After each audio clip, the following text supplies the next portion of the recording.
Hello again. If you wish to pass a bad law in this country, then the surest means of doing so without protest or widespread objection is to claim that you are doing it for the sake of the little kiddies. Anyone who opposes it then becomes somebody who doesn't care about the safety and well-being of children, which is not a good look. I don't suppose that there's a government in the whole world that really likes the internet. After all, the internet means that a crank like me can preach sedition and heresy to anybody in the world who has access to a mobile or laptop.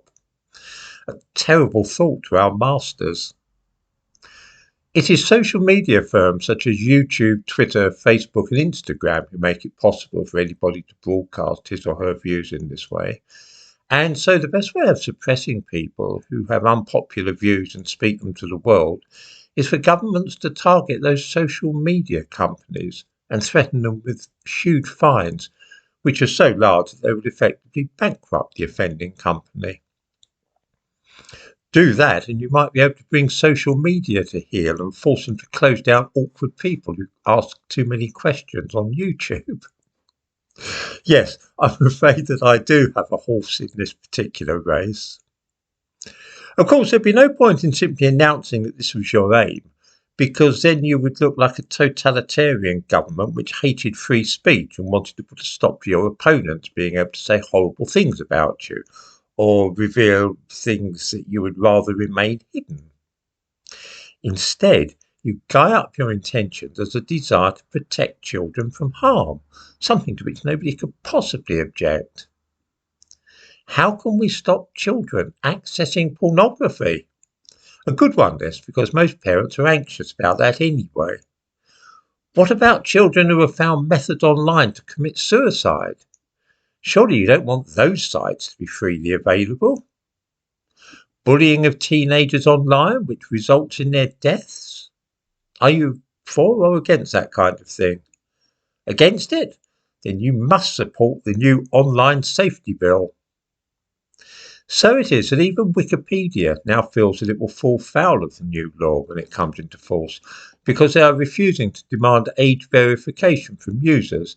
And if a child were to access Wikipedia and find pornography or information about suicide, then Wikipedia would be liable. In other words, Wikipedia might end up being unavailable in this country, just as it is blocked in some less democratic countries.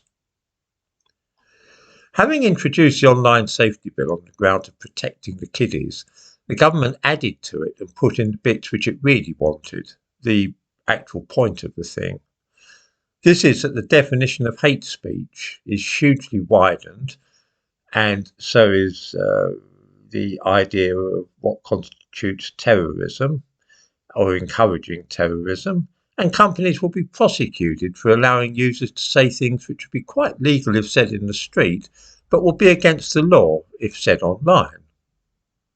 Companies like YouTube will of course be required to start demanding age verification in this country, and also they will be playing it safe by removing any content which might fall foul of the new law. In other words, the current moderation and removal of content and comments will be put on steroids, and anything which looks the faintest bit as though it might upset the British government will be removed and the channel shut down. I told you I had a horse in this race.